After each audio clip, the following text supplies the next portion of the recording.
আর যেহেতু সামনেই হচ্ছে 25শে ডিসেম্বর, তো সেই উপলক্ষে কিন্তু দেখো এখানে কিন্তু সাজানোর কাজ কিন্তু শুরু হয়ে গেছে। তো সূর্যের আলো যখন পড়ে এইটার ছায়া কিন্তু এর মধ্যে পড়ে, যার আর্কিটেকচারটা কিন্তু বহু পুরনো, আর এইটার বয়স হচ্ছে প্রায় 350 বছরের কাছাকাছি। এখন আমরা ভোগ খেতে বসলাম, মন্দির থেকে আমরা ভোগ নিয়েছিলাম। সুন্দর জায়গা, এখানে জিনিসপত্র নিয়ে এসে খাওয়া দাওয়া করতে পারবে, আমার এখানে থাকতে পারবে, কোনো অসুবিধা নেই।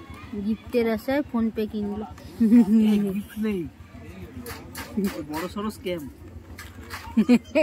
ওয়ার্ল্ডের সব থেকে বড় স্ক্যাম। এই ভেতরে যাওয়ার আগে মেয়েরা যারা আছো তাদের এরকম ওড়না যেরকম আমি দিয়েছি এরকম মাথায় জড়িয়ে নিতে হবে। শীতকালে আমরা পরিবার পরিজনদের নিয়ে ওয়ান ডে ট্যুর করতে বেশিরভাগ মানুষই পছন্দ করি।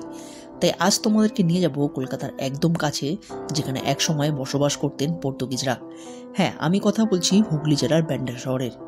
ব্যান্ডেলের কথা আমরা কম বেশি সবাই জানি, তবে যেটা জানি না সেটা হলো এখানকার অজানা কিছু ইতিহাস, যেখানে লুকিয়ে রয়েছে 200-250 বছরের পুরনো কিছু স্থাপত্য ভাস্কর্য, যা দেখলে হয়তো তোমাদের মন জুড়িয়ে যাবে।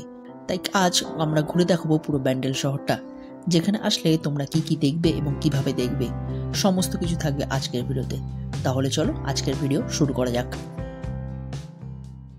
Hello everyone, welcome to our new video. সবাইকে এনে গুড মর্নিং, সুপ্রভাত। তো এখন বাজে ঘড়িতে সকাল 10টা, আর এই মুহূর্তে আমরা কোথায় আছি? আমরা হুগলিতে আছি, আর এই মুহূর্তে আমরা আছি ব্যান্ডেল চার্চে। আর থাম্বনেল দেখে তোমরা বুঝেই গেছো, আর ব্যান্ডেলে ওয়ান ডে ট্যুর করার জন্য কোন কোন জায়গায় যেতে হবে সেই নিয়েই আজকের ভিডিও। আর এই শীতের সময় কিন্তু তোমরা ঘুরতে পছন্দ করো, তাই ভাবলাম চলো এবার তোমাদের ওয়ান ডে ট্যুর দেখাই যে একদিনে এমন কি কি জায়গা আছে ব্যান্ডেলে যেটা তোমরা ঘুরে উঠতে পারবে। সামনে আসছে 25শে ডিসেম্বর এবং 31st। আজকে ভিডিও বেশি বড় করব না, কারণ ব্যান্ডেলে অনেক কিছু দেখার আছে, শুধু চার্চ নয়। তো চলো আজকে সেগুলোই তোমাদের সাথে দেখাবো, এবং পুরো ব্যান্ডেল শহরে আজকে আমরা সারাটা দিন কাটাবো। তো চলো আজকে ভিডিওটাকে শুরু করা যাবে। আর হ্যাঁ, সাবস্ক্রাইবটা করে দিও কিন্তু। সবার আগে জেনে নেবো তোমরা ব্যান্ডেলে পৌঁছাবে কিভাবে। ব্যান্ডেলে ওয়ান ডে ট্যুরের জন্য তোমাদের পৌঁছাতে হবে ব্যান্ডেল স্টেশনে। হাওড়া অথবা শিয়ালদা স্টেশন থেকে তোমরা পৌঁছে যেতে পারো ব্যান্ডেল স্টেশনে। হাওড়া স্টেশন থেকে রয়েছে বেশ কয়েকটি ট্রেন, যেমন হাওড়া কাটোয়া লোকাল, হাওড়া ব্যান্ডেল লোকাল এবং হাওড়া বর্ধমান লোকাল। এছাড়া যারা শিয়ালদা থেকে আসবে, শিয়ালদা কাটোয়া লোকালও চলে আসতে পারো, এবং শিয়ালদা থেকে নৈহাটি এসে নৈহাটি থেকে ট্রেন চেঞ্জ করে ব্যান্ডেলেও চলে আসতে পারো। চলে আসলাম কিন্তু একদম ব্যান্ডেল স্টেশনে। এই হচ্ছে ব্যান্ডেল স্টেশনে 1 নম্বর প্ল্যাটফর্ম। তো সবার আগে কিন্তু আমরা যাব হচ্ছে ব্যান্ডেল চার্চ, তোমরা অনেকেই জানো। আর ব্যান্ডেল চার্চ যাওয়ার জন্য কিন্তু তোমরা যেদিক থেকেই আসো না কেন, তোমাদের আসতে হবে ব্যান্ডেল স্টেশনে 1 নম্বর প্ল্যাটফর্ম। আর এই প্ল্যাটফর্মের বাইরে কিন্তু রয়েছে বিভিন্ন টোটো, অটো, তোমরা এখান থেকে কিন্তু বুক করে যেতে পারো। তো চলো আমরা সামনে যাব, এখান সামনে থেকে কিন্তু টোটো অটো পাওয়া যায়। তো সেই টোটো অটোই নিয়ে আমরা যাব চার্চ। চলে আসলাম একদম ব্যান্ডেল শহরের সেই ঐতিহ্যবাহী কিন্তু ব্যান্ডেল চার্চ। আর ব্যান্ডেল চার্চের সামনেই কিন্তু এই মুহূর্তে দাঁড়িয়ে রয়েছি। আর অটোটা কিন্তু ব্যান্ডেল স্টেশন থেকে এই ঠিক এই জায়গায় আমাদের দাঁড় করালো, আর মাথা পিছু কিন্তু 20 টাকা করে ভাড়া পড়লো। তো এখানে এসেই চলো চার্চের সামনে চলে এসেছি, এবং ভেতরের দিকে যাওয়া যাক। তো চার্চের সামনেই কিন্তু দেখো এরকম মেয়েদের জন্য হেয়ার ব্যান্ড লাগানোর মতো বা সুন্দর সুন্দর ফ্লাওয়ার ডিজাইনের কিন্তু এখানে বিক্রি হচ্ছে। প্লাস তোমরা চাইলে এখান থেকে বাচ্চাদের জন্য জিনিস নিতে পারবে। তো এই হচ্ছে চার্চের মেন গেট। তো চলো ভেতরের দিকে যাওয়া যাক। আর এখানে কিন্তু কোনো রকম টিকিট বা এন্ট্রি ফি লাগে না। আর এখানে কিন্তু টাইমিং দেওয়া রয়েছে, গির্জা দর্শনের সময় সকাল 8টা থেকে বিকাল 4:30 পর্যন্ত, আর এভরিডে কিন্তু খোলা থাকে। ব্যান্ডেলের কথা শুনলে যে জায়গার কথা সবার আগে আমাদের মাথায় আসে সেটি হলো ব্যান্ডেল চার্চ, যার নাম হলো the basilica of the Holi rosary. এটি হলো পশ্চিমবঙ্গের বুকে সবথেকে পুরনো এবং প্রাচীনতম চার্চ, যার নির্মাণ হয়েছিল 1599 খ্রিস্টাব্দে। পরবর্তীকালে 1632 খ্রিস্টাব্দে মোগলরা এর ওপর আক্রমণ করে এই চার্চটিকে ভেঙে ফেলা হয়, এবং পরবর্তীকালে 1660 খ্রিস্টাব্দে গোমেজ দে সোতা এই চার্চটিকে নতুন করে নির্মাণ করেন। আর যেহেতু সামনেই হচ্ছে 25শে ডিসেম্বর, তো সেই উপলক্ষে কিন্তু দেখো এখানে কিন্তু সাজানোর কাজ কিন্তু শুরু হয়ে গেছে।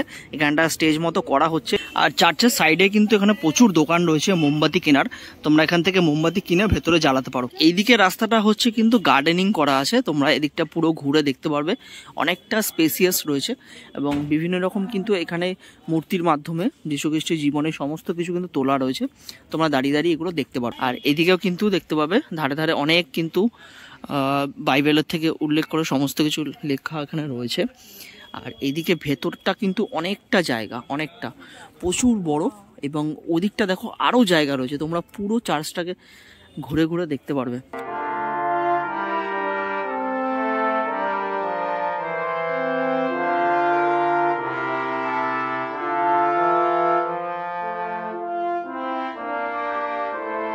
চার্চের ভেতরে আসলে তোমরা দেখতে পাবে রয়েছে একটি মাস্তুল ঘর, যার ভেতরে সংরক্ষিত করে রাখা হয়েছে জাহাজের বিশাল বড় মাস্তুলকে। কথিত আছে বঙ্গোপসাগরে এক পর্তুগিজ জাহাজ নিয়ে প্রবল ঝড়ের মুখে পড়েছিলেন এবং তিনি মাদার ম্যারির কাছে প্রার্থনা করেছিলেন তার জাহাজটি রক্ষার জন্য। তিনি এও বলেছিলেন নিকটবর্তী কোনো গির্জা থাকলে সেখানে তিনি এই মাস্তুলটি দান করবেন। পরবর্তীকালে মাদার ম্যারির আশীর্বাদে তিনি এবং তার জাহাজ দুটোই সুস্থ থাকেন এবং তার কথা মতো তিনি এই মাস্তুল চার্চে দান করেন, যা আজও এখানে রাখা রয়েছে। এটা হচ্ছে চার্চের ভেতরের দিকটা, তবে এখানে কিন্তু প্রার্থনা স্থান লেখা রয়েছে, নীরবতা বজায় রাখুন। চার্চের বাইরেটা যেমন সুন্দর তেমনি ভেতরটাও সুন্দর, তবে ভেতরে কোনো রকম মোবাইল ও ক্যামেরা অ্যালাউ নয় এবং চার্চের সাইড থেকে রয়েছে ওপরে ওঠার রাস্তা, যেখান থেকে উঠে আসলে এই ব্যান্ডেল শহরের সুন্দর একটা ভিউ পাওয়া যায়। তো চার্চ সবে দেখে বেরোলাম, তবে ভেতরে কিন্তু কোনো রকম ক্যামেরা বা ভিডিও করা কিন্তু অ্যালাউ নয়। আর এটা কিন্তু তোমরা মেনো, ভেতরে কোনো রকম ভিডিওগ্রাফি কিছু করো না, কারণ ধর্মের জায়গা কিছু কিছু নিয়মস আছে যেগুলো মানা উচিত। কিন্তু ভেতরটা খুবই সুন্দর, তোমাদের বেশ ভালো লাগবে। বেঞ্চেস আছে, তোমরা ওখানে গিয়ে বসতেও পারো। আর সুন্দর ওদের মূর্তি বলো বা রিংস বলো, যেমন আমি একটা নিয়েছি ওখান থেকে, তো এরকম লকেট এগুলো সবই আছে। ভেতরটা খুবই ভালো লাগবে।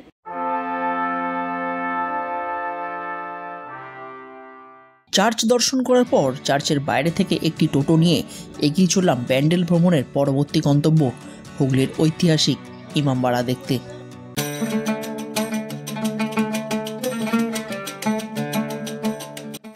পরের স্পট যেটা ইমামবাড়া, সেখানে চলে এসেছি। আর এখানে চার্চ থেকে আমরা টোটো নিয়েছি, যেটার ভাড়া একজন প্রতি 30 টাকা পড়েছে। আর অনেকে থাকলে বার্গেনিং তোমরা করতে পারো, যেহেতু আমরা দুজনে ছিলাম, ওই মুহূর্তে আর কেউ ছিল না। এখন যেখানে আমরা দাঁড়িয়ে আছি হচ্ছে ইমামবাড়া, আর তোমরা দেখতে পাচ্ছ যে কিছু কাজ চলছে, যেহেতু অনেক বছরে। চলো ভেতরে যাওয়া যাক। ইমামবাড়া হুগলি জেলার আরও একটি ঐতিহাসিক স্থান, যার বয়স প্রায় 200 বছরের কাছাকাছি। এটি নির্মাণ করেছিলেন মোহাম্মদ মহসিন। 1841 সালে এর নির্মাণ কাজ শুরু করা হয় এবং 1861 সালে এই নির্মাণ কাজ সম্পন্ন হয়। প্রায় 20টা বছর সময় লেগে যায় এই ইমামবাড়া তৈরি করতে।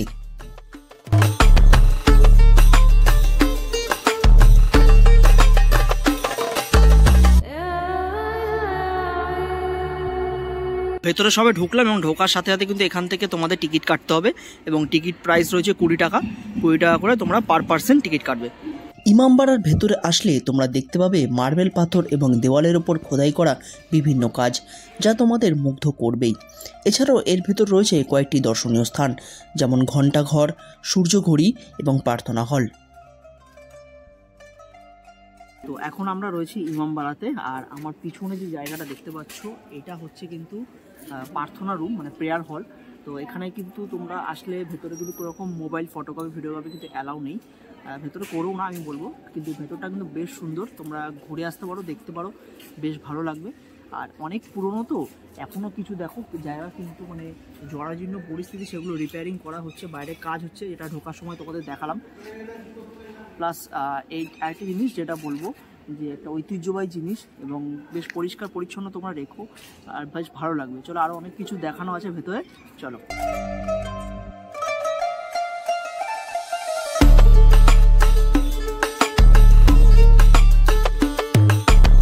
এখানে একটা দেখার জিনিস হয়েছে, সেটা হচ্ছে ক্লক রুম বা ক্লক টাওয়ার। সেটা কিন্তু তোমরা অবশ্যই দেখো, যেটা এই উপরের দিকে যে রয়েছে সেটা প্রায় 152টা সিঁড়ি রয়েছে এবং জেন্টস ও লেডিসদের জন্য কিন্তু আলাদা। জেন্টসদের জন্য এদিকের রাস্তা আর লেডিসদের জন্য কিন্তু ওইদিকের রাস্তা। তো আমি যেহেতু এদিক দিয়ে যাব, চলো 152টা সিঁড়ি, চলো যাওয়া যাক। তো এই হচ্ছে সিঁড়ি, দেখতে পাচ্ছ, ঘড়ি ঘরে যাওয়ার জন্য। আর একটা আলাদাই এক্সপিরিয়েন্স, যারা এসছো তারা জানো, আর যারা আসোনি তারা অবশ্যই এসো। ইমামবাড়ার এই ঘড়িঘর আনুমানিক 150 ফুট উঁচুতে এবং 152টা সিঁড়ি ক্রস করে তোমরা পৌঁছে যাবে সেই ঐতিহাসিক ঘড়িঘরে। তবে এই ঘড়িঘরের পিছনে রয়েছে একটা সুন্দর ইতিহাস। মীর কেরামত আলী তখনকার দিনে এই ঘড়িটি কিনেছিলেন বিদেশ থেকে প্রায় 11,721 টাকা দিয়ে। এই ঘড়িটি সপ্তাহে একদিন করে দম দিতে হয় এবং দম দিতে কমপক্ষে 2 জন লাগে, কারণ এই ঘড়িটি দম দিতে যে চাবিটি ব্যবহৃত হয় তারই ওজন প্রায় 20 কেজি। এখানে যে ঘন্টাগুলি তোমরা দেখতে পাচ্ছ, এগুলির মধ্যে ছোট এবং মাঝারি ঘন্টাটি বাজে 15 মিনিট অন্তর অন্তর এবং বড় ঘন্টাটি বাজে 1 ঘন্টা অন্তর অন্তর। আর এই ওপর থেকে পুরো ব্যান্ডেল শহরের কিন্তু একটা দারুণ সুন্দর একটা নাজারা পাওয়া যায়, দারুণ ভিউ, যেটা কিন্তু জানলা দিয়ে তোমরা দেখতে পারবে। সুন্দর কিন্তু একটা ভিউ আছে, পুরো হুগলি নদী প্লাস ব্যান্ডেল শহরের। এরপরে যেটা আমরা দেখব সেটা হচ্ছে সূর্য ঘড়ি, মানে সান ক্লক। এখানে একটা ঘড়ি রয়েছে যেটা সূর্যের আলোতে কিন্তু বোঝা যায়, তো সেটাই দেখব টাইমিং। চলো। আর এখানে তো ভেতরে এই যে প্রেয়ার হল, তার পাশে দিয়ে রাস্তা।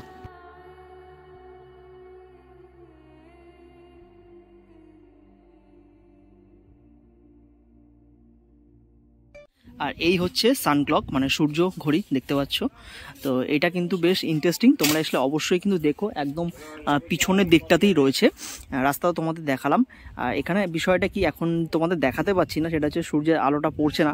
তো সূর্যের আলো যখন পড়ে এইটার ছায়া কিন্তু এর মধ্যে পড়ে এবং সেটা দিয়ে কিন্তু টাইম দেখা হয় যে কটা বাজে। তো আজকে যেহেতু সূর্যের আলোটা পড়ছে না তাই আমি তোমাদের দেখাতে পারলাম না, কিন্তু বেশ ইন্টারেস্টিং এবং দারুণ জিনিস, মানে সেই আমলের, বুঝতেই পারছো কতটাই সুন্দর। আর আরেকটা জিনিস যেটা হচ্ছে এইখান থেকে কিন্তু হুগলি নদীর একটা দারুণ ভিউ আছে, যেটা এখানে আসলে তোমাদের দাঁড়িয়ে থাকতে ইচ্ছা করবে, সুন্দর লাগছে। এবং ছোট এখানে খাওয়া দাওয়া স্টলও রয়েছে। সোজা যে ব্রিজটা তোমরা দেখতে পাচ্ছ এটা হচ্ছে জুবলি ব্রিজ, আর এই হচ্ছে হুগলি নদী, যার সুন্দর কিন্তু একটা ভিউ এখান থেকে রয়েছে। এখানে নৌকা ভ্রমণে যেতে চাও তো 10-20 মিনিট এখানে ঘোরানো হবে।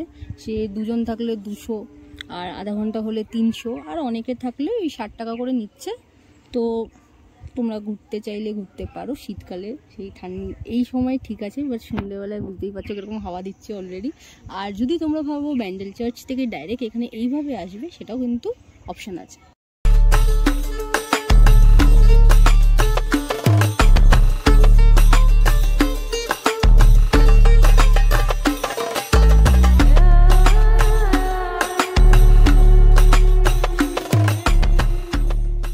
ইমামবাড়া বাইরেই রয়েছে টোটো স্ট্যান্ড, এবং সেখান থেকে একটা টোটো নিয়ে আমরা এগিয়ে চললাম আমাদের পরবর্তী গন্তব্য বাঁশবেড়িয়ার হংসেশ্বরী মন্দির। এখানে আমাদের ভাড়া পড়লো মাথা পিছু 100 টাকা করে। তোমরা যদি অনেকে আসো অথবা শেয়ারে যাও সেক্ষেত্রে কিন্তু তোমাদের ভাড়া অনেকটাই কম হবে। এখন চলে এলাম ইমামবাড়া থেকে হংসেশ্বরী মন্দিরে। তো ঢোকার আগেই এখানে প্রচুর ডালা সাজানো আছে, এক একটা এক এক রকম প্রাইজের আছে, মালা রয়েছে। তো আমি এখানে আমার মতো করে একটা নিয়ে নিয়েছি। তো অলমোস্ট এখানে 12:30 অবধি পুজো দেওয়া হয়। তোমরা পুরোহিতকে পাবে 12:30 অবধি, কিন্তু তারপরে যখন আসবে তোমাদের নিজের থেকেই সব কিছু করতে হবে। চেষ্টা করবে 12:30টার আগে আসার। তো দেখি ভেতরে গিয়ে কি অবস্থা আছে। তো এখানে আমি ডালা নিয়ে নিয়েছি, এক একটা এক এক রকম প্রাইজের আছে, যেমন এগুলো 101 করে 3টে ফল তোমরা পাবে। তারপরে 31 আছে, 51 আছে, 21 টাকা থেকে শুধুমাত্র ওখানে প্যাকেটের পাবে তোমরা। আলতা সিঁদুর সমস্ত কিছুই তোমরা দেখতে পাচ্ছ, মোমবাতি, প্রসাদ সবই দিয়েছে, মায়ের ওড়না হিসাবেও দিয়েছে। তো চলো ভেতরে গিয়ে দেখি আমি কতটা পুজো দিতে পারছি। আর এখানে রয়েছে টোটো স্ট্যান্ড, তো এই টোটো কিন্তু তোমাদের এসে এখানেই দাঁড় করাবে। আর আমাদের মাথা পিছু কত করে নিয়েছে সেটাও তোমাদের বললাম। বাঁশবেড়িয়ার ঐতিহ্যবাহী হংসেশ্বরী মন্দির। এই মন্দির 1799 খ্রিস্টাব্দে রাজা নৃসিংহদেব রায় নির্মাণ কাজ শুরু করেছিলেন। তবে দুর্ভাগ্যবশত মাঝপথে এই মন্দির অসমাপ্ত থাকায় 1802 খ্রিস্টাব্দে রাজা মারা যান। পরবর্তীকালে তার স্ত্রী রানী শঙ্করী তার অসমাপ্ত থাকা মন্দিরকে 1814 খ্রিস্টাব্দে পুনরায় নির্মাণ করেন। শোনা যায় এই মন্দির নির্মাণের পাথর আনা হয়েছিল উত্তরপ্রদেশ থেকে এবং কারিগর আনা হয়েছিল রাজস্থান থেকে, এবং তখনকার দিনে এই মন্দির তৈরি করতে লেগেছিল প্রায় 5 লক্ষ টাকা।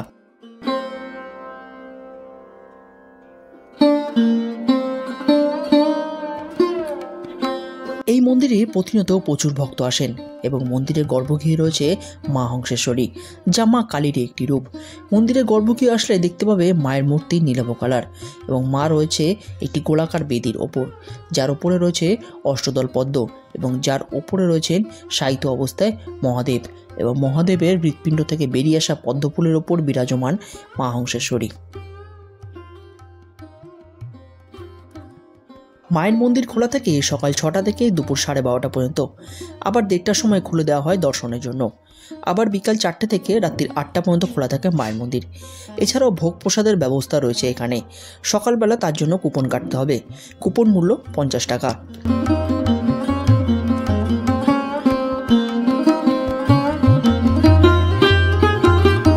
দেখতে পাচ্ছ পাচ্ছ এই মুহূর্তে হংসেশ্বরী মন্দিরে আমি রয়েছি।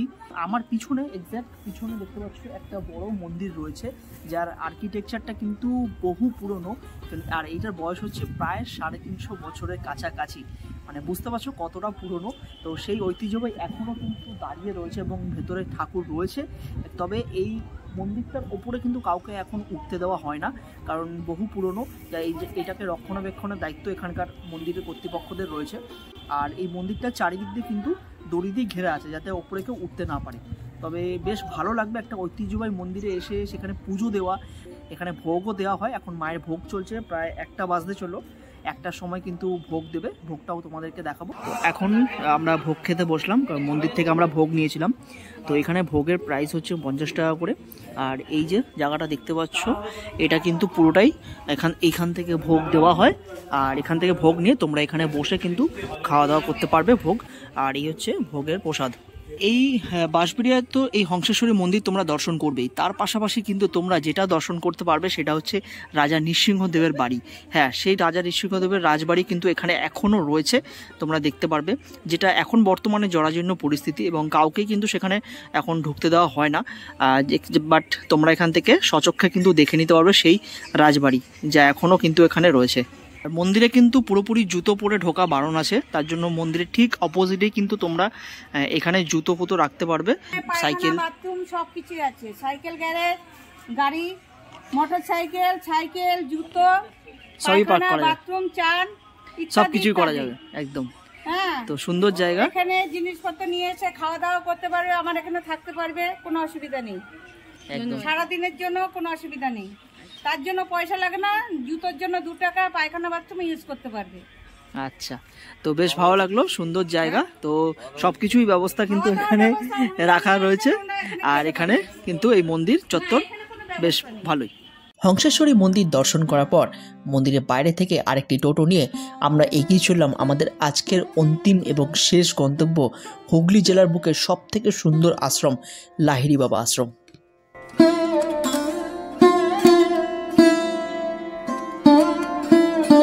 চলে আসলাম এখন হচ্ছে লাহিড়ী বাবার আশ্রমে। আর এটাই হচ্ছে কিন্তু আমাদের এবার ব্যান্ডেল ট্যুরের, মানে 1 ডে ট্যুরের কিন্তু লাস্ট একদম গন্তব্য।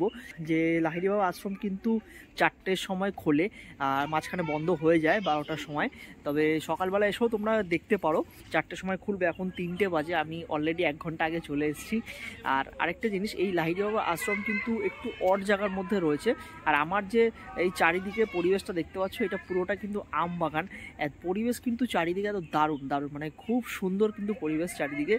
আর আরেকটা বিষয় তোমাদেরকে বলবো, যে এখানে কিন্তু টোটো ভাড়া, মানে টোটো, এগুলো কিন্তু তোমরা একটু দেখে শুনে এসো। হ্যাঁ, যে যেরকম পারছে ভাড়া নিচ্ছে। আর অবশ্যই কিন্তু তোমাদের বলবো তোমরা বার্গেনিং করেই কিন্তু আসবে। আর দারুণ, আজকে সারাদিনের ট্যুরটা বেশ সুন্দর গেল। লাস্ট লাহিড়ী বাবা আশ্রমটা দেখেই কিন্তু এবারে ভিডিওটা এখানেই শেষ করব।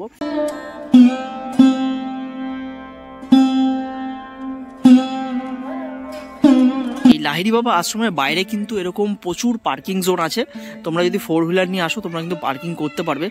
আর আরেকটা জিনিস, এদিকে কিন্তু প্রচুর দোকানপাট রয়েছে, খাবার দাবারের অভাব নেই, জিনিসপত্র থেকে শুরু করে খাবার দাবার আরও অনেক কিছু কিন্তু এখানে রয়েছে। এবং চারিদিকে কিন্তু পিকনিক স্পটও রয়েছে, যারা পিকনিক করবে ভাবছো এখানে আশেপাশে এসে কিন্তু পিকনিক করতে পারো। এই দেখতে পাচ্ছ দুপাশে কিন্তু প্রচুর দোকান, চা বিস্কিটের চিপসের প্রচুর দোকান রয়েছে এখানে।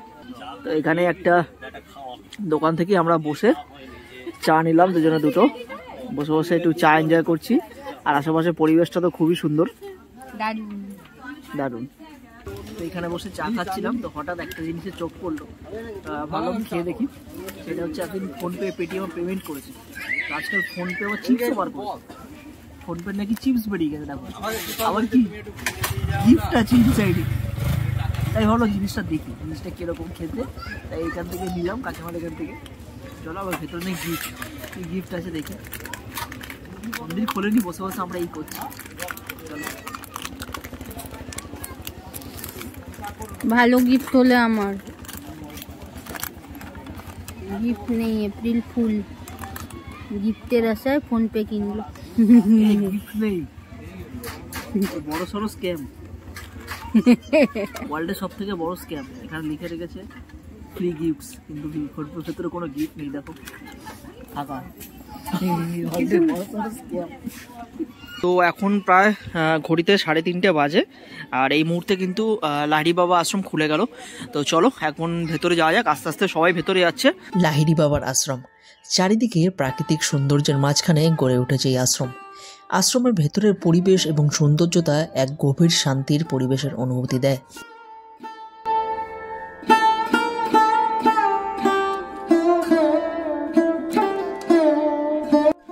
এখানে আমরা একটা চার্ট দেখছি বাৎসরিক উৎসবের, তো তোমরা এটা পজ করে দেখে নিতে পারো কবে কি রয়েছে। তো 20 তারিখ থেকে 24 তারিখ অবধি রোজই সকাল 11টার সময় এখানে নানা রকমের অনুষ্ঠান হতে চলেছে। তো ভেতরে চলে এসেছি, আর ভেতরটা আসার পরে কিন্তু এখানে চারিদিকে বেশ বাগান টাইপের সুন্দর সাজানো রয়েছে, বেশ ভালো লাগবে। এবং ঢুকে যেটা ডান দিকে দেখলাম, এখানে প্রচুর রাজহাঁস রয়েছে, দেখো দেখতে দারুণ লাগছে। এবং ওদিকে একটা টার্কি বসে আছে, এখানে হাঁস রয়েছে, বেশ বেশ দারুণ লাগছে। তোমাদের কিন্তু ভেতরে এসে বেশ ভালো লাগবে। আর সাথে এখানে তো বিভিন্ন রকম ফুল রয়েছে, গাছ, এবং গার্ডেনিংটা খুব সুন্দর চারিদিকে।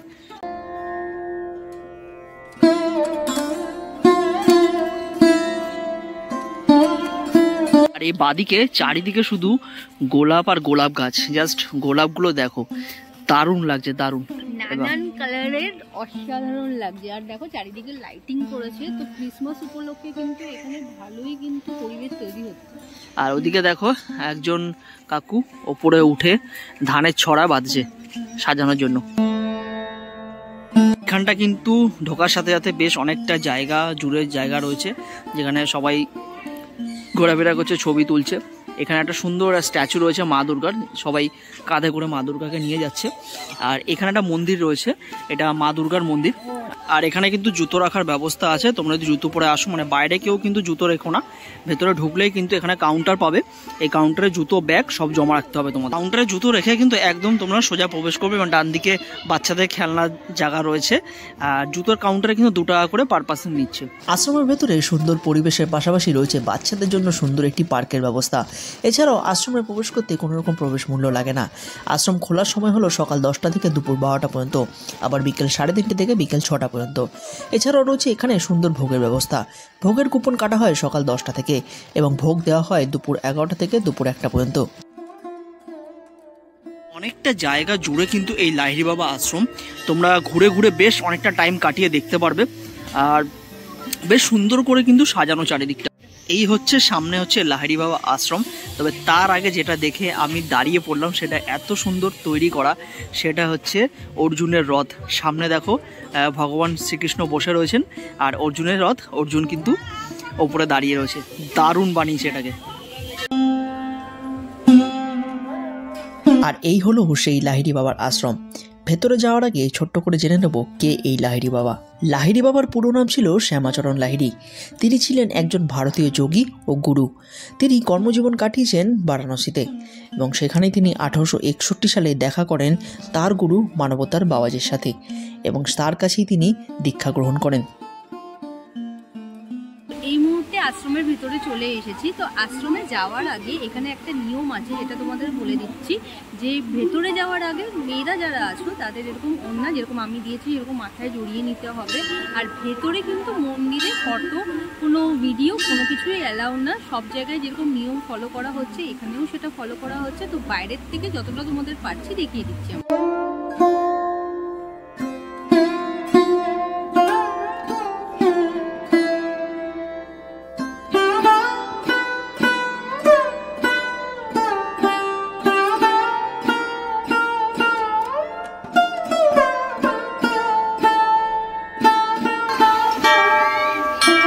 এই হচ্ছে টোটাল লাহিড়ী বাবা আশ্রমের ভেতর পোস্টারটা তোমাদের দেখাচ্ছি, দারুণ, চারিদিকটা কিন্তু খুব সুন্দর।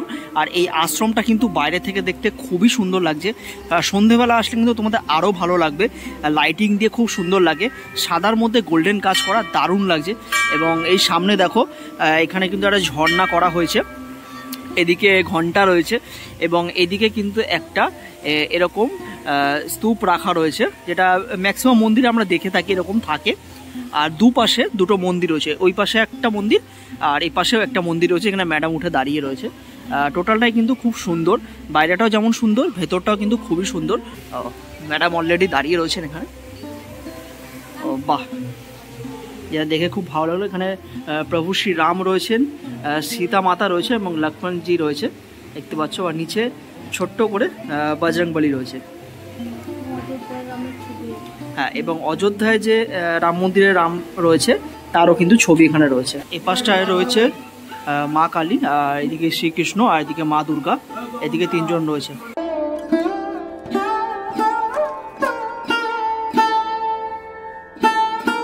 আরেকটা জিনিস যেটা আমার দেখে খুবই ভালো লাগলো, এটা লাহিড়ী বাবা আশ্রমে প্রবেশ করার আগে কিন্তু সবাইকে এখানে এই জলে পা ধুয়ে কিন্তু প্রবেশ করতে হবে।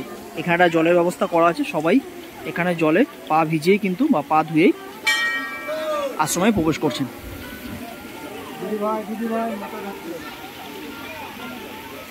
তো লাহিড়ী বাবা আশ্রমটা ভেতর দিয়ে ঘুরে আসলাম। ভেতরে কিন্তু কোনো রকম ফটো ভিডিও অ্যালাউ নয়, তবে ভেতরটা সত্যি বলবো দারুণ দারুণ, জাস্ট মানে অসাধারণ। ভেতরটা বলে বোঝাতে পারবো না।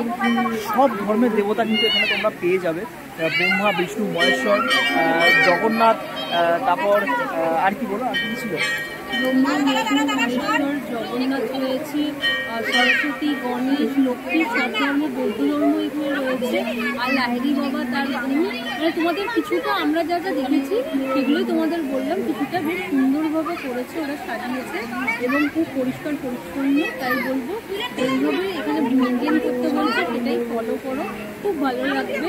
জায়গাটা ঘুরে কিন্তু তোমাদের এখানে পিকনিক স্পটও আছে, তোমরা এখানে এসে পিকনিকও এনজয় করতে পারো, প্লাস এখানে সময়ও কাটাতে পারো। আর আরেকটা জিনিস, এই ভেতরে এই জলটার সামনে নিচে মহাদেবের একটা মূর্তি আছে এবং লাহিড়ী বাবার বড় একটা মূর্তি আছে। তো ওই জায়গাটা খুব ঠান্ডা, প্রচুর ঠান্ডা, আর বেশ একটা শান্তি ভাব আছে ভেতরে গেলে, দারুণ লাগবে, দারুণ। আমাদের খুব সুন্দর লেগেছে ভেতরটা। এছাড়াও কিন্তু ভেতরে আরও অনেক কিছু দেখার রয়েছে, যেমন এরকম কিন্তু বাড়ি, এবং সামনে যেটা দেখতে পাচ্ছি সেটা কিন্তু মহাদেবের একটা মন্দির করা রয়েছে। ভেতরটা কি তোমাদেরকে দেখাচ্ছি, চলো।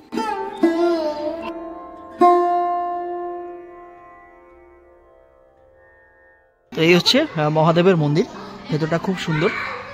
আর এই হচ্ছে সামনে মহাদেব, দেখো। আর ভেতরটা লিটারেলি প্রচুর ঠান্ডা, প্রচুর। এবং চারিদিক দিয়ে তোমরা এরকম প্রদক্ষিণ করতে পারবে, বেশ খুব ঠান্ডা। এবং এই পাশটা তো আরও বেশি ঠান্ডা মহাদেবের। আর মহাদেবের জায়গা বলে কথা ঠান্ডা হবে না তা কি কখনো হয়? তো এরকম তোমরা প্রদক্ষিণ করতে পারো। আর এই মহাদেবের মন্দিরটা এতটা ঠান্ডা কেন আমি বুঝলাম, কারণ ওপরটা দেখো চারিদিকে কিন্তু গাছপালা লাগানো রয়েছে, আর ঘরটা মানে বেশ দারুণ লাগছে দেখতে চারিদিক দিয়ে। এবং এই নিচে দেখো সব পাথর দেওয়া, আর নিচে না এরকম জল রয়েছে, যার জন্য ঘরটা এরকম পরিমাণে ঠান্ডা। তো ভেতরটা ঢুকলেই তোমরা বুঝতে পারবে কতটা ঠান্ডা। তো এখানে সব কিছুরই স্ট্যাচু অবস্থায় দেওয়া আছে, কিন্তু অনেকেই আছে যারা বাইরের স্টেট থেকে এসেছেন বা দূর থেকে এসেছেন, যারা এই সম্বন্ধে কোনো জ্ঞান রাখেন না বা কিছু জানেন না, জানতে চান। তো সবার আলাদা আলাদা মতামত থাকে। তো আমার মতে কিছু লিখে দিলে, বাংলা, ইংলিশে বা হিন্দিতে যদি কিছু লেখা থাকতো তাহলে সকলের বুঝতে সুবিধা হতো। এক মূর্তি দেখলাম, কিন্তু দুঃখের বিষয়ে এটা কোন ঠাকুর জানি না, বুদ্ধিস্ট হলেও হতে পারে, বুঝে উঠতে পারছি না। তো সেই জন্যই বলার যে যদি কিছু লেখা থাকতো তাহলে অনেকের বুঝতে সুবিধাও হতো। কর্তৃপক্ষ যদি কেউ দেখে থাকো তাহলে আমি তাদের বলবো, শুধুমাত্র যদি এখানে কিছু লেখার ব্যবস্থা করে থাকেন, নামগুলো, তাহলে অনেকের বুঝতে সুবিধা হবে।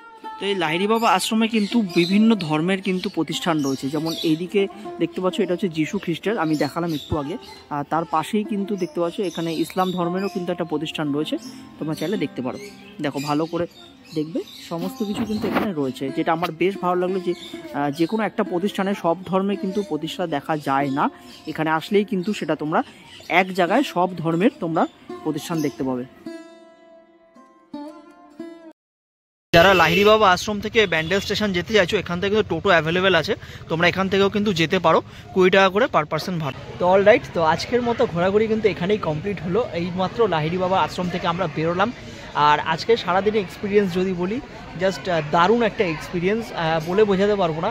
তোমরা বিভিন্ন জায়গায় ওয়ান ডে ট্যুর করেছো, ওয়ান ডে ট্রিপ করেছো, তবে আমি বলবো বা আমরা বলবো যে একবার ব্যান্ডেলের এই ওয়ান ডে ট্রিপটা তোমরা করে দেখো, বা যারা করোনি জাস্ট মাইন্ড ব্লোয়িং লাগবে। মানে প্রত্যেকটা জায়গার প্রত্যেকটা আলাদা রকম ভিউ এবং এক্সপিরিয়েন্স তোমাদের হবে। তুমি বলো কীরকম লাগলো আজকে দিনটা? অসাধারণ লেগেছে। দেখো, ঘোরার মতো অনেকগুলো স্পট আছে, তোমরা যদি ঘুরতে চাও তো এখানে তোমরা 10টা-12টার মতো স্পট পেয়ে যাবে, কিন্তু ওগুলোর মধ্যে যেটা আমাদের মনে হলো যে মেন বা সেরা বা দেখার মতো, ফার্স্টে আমরা চার্চ দেখিয়েছি, তারপরে আমরা মসজিদে গেছি, তারপরে ইমামবাড়াতে গেছি, তারপরে আমরা মন্দিরে এসেছি। এইভাবে পরপর আমরা প্ল্যান করেছি। আর দুটো জিনিস বলবো, এক হচ্ছে তোমরা ব্যান্ডেল স্টেশন থেকে নেমে তোমরা যদি 4-5 জন থাকো তাহলে খুব ভালো হবে যে তোমরা একবারে টোটো রিজার্ভ করে নেবে, যে আজকে তোমরা এই স্পটগুলো ঘুরবে বা ওদের থেকে তোমরা ডিসকাশন করে নাও। তো মোটামুটি সেই খরচাটা হবে 1200 টাকার মধ্যে। সেটা তো বার্গেনিং করতেই হবে, তোমরা জানো। আর তোমরা যদি কম জন থাকো বা তোমরা যদি ভায়া মানে পরপর এবং ভেঙে ট্রাভেল করতে চাও, তো তোমাদের হিসাবটা বলছি। ফার্স্টে চার্চে যেতে 20 টাকা নিয়েছে, ওখান থেকে ইমামবাড়া আবার 30। এবার সেটা তোমরা মন্দিরে, যেমন আমরা হংসেশ্বরী মন্দিরে গেছি, প্লাস এই আশ্রমে এসেছি। তো এই জায়গায় কি হয়, অতটা টোটোতে লোক পাওয়া যায় না। যদি তোমরা বেশি লোক থাকো তাহলে কিন্তু তোমরা সেটা অ্যাডজাস্ট করে নিতে পারবে। যেহেতু আমরা দুজন ছিলাম, সেক্ষেত্রে আমাদের টোটো ভাড়াটা বেশি পড়ে গেছে। তোমরা যদি আসো তো দেখে শুনে বার্গেনিং করে অবশ্যই এসো। আর যদি বেশি লোক থাকো অবশ্যই কিন্তু ম্যাডাম যেটা বললো তোমরা রিজার্ভ করে নিও, এতে কিন্তু তোমাদের নিজেদের সুবিধা হবে। তো আমাদের কাছে একজনের নাম্বার আছে, তিনি পুরো গাইডলাইন্স দিয়ে কোথায় কি ভিজিট আছে তোমার সাথে তোমরা ডিসকাস করে নেবে। সেটা আমরা ডিসক্রিপশনে দিয়ে দেবো তার ফোন নাম্বার, তার সাথে তোমরা আলোচনা করে নিতে পারো। বা তোমরা যদি মনে করো না আমরা নিজেরাই আলাদা করে ঘুরবো, একবারে নেবো না, সেটারও একটা বাজেট তোমাদের বলে দিলাম যে এরকম নিচ্ছে। এছাড়াও ডেসক্রিপশানে গুগল ম্যাপের লিঙ্কও আমি দিয়ে রাখবো, তোমরা দেখে নিও। পার্কিংয়ের জায়গা সব জায়গায় অ্যাভেলেবেল রয়েছে। তো ওভারঅল যদি বলি, আজকে সারাদিন ওয়ান ডে ট্রিপ কিন্তু একটা দারুণ কাটালাম আমরা। প্রত্যেকটা জায়গায় আলাদা রাখা ওরকম এক্সপিরিয়েন্স আমাদের হয়েছে। এবং লাস্টে এটুকুনি বলবো যে সব কিছুই ভালো লেগেছে, দারুণ লেগেছে, এবং প্রত্যেকটা পরিবেশ সব কিছুই দারুণ ছিল। তো তোমরা আসো, যারা আসোনি এসে ঘুরে, এবং যারা এসছো তারা তো তোমাদের ভালো লেগেছে আশা করি। তো চলো, শীত আসছে, চলো ওয়ান ডে ট্রিপ এরকমই চেষ্টা করবো আরও দেওয়ার। আজকের ভিডিওটা আশা করি তোমাদের ভালো লাগলো। আর ভিডিওটা যদি ভালো লেগে থাকে, একটুখানি যদি ভালো লেগে থাকে, তাহলে চ্যানেলটা সাবস্ক্রাইব করে দিও নতুন খোঁজ পাওয়ার জন্য, আর লাইক করে দিও, তাহলে আমাদের একটু ভালো লাগে। চলো, যা দেখা হচ্ছে নেক্সট একটা ভালো ভিডিও নিয়ে। তো তোমরা সবাই সুস্থ থাকো, ভালো থেকো, আর হাসি বজায় রাখো। টাটা।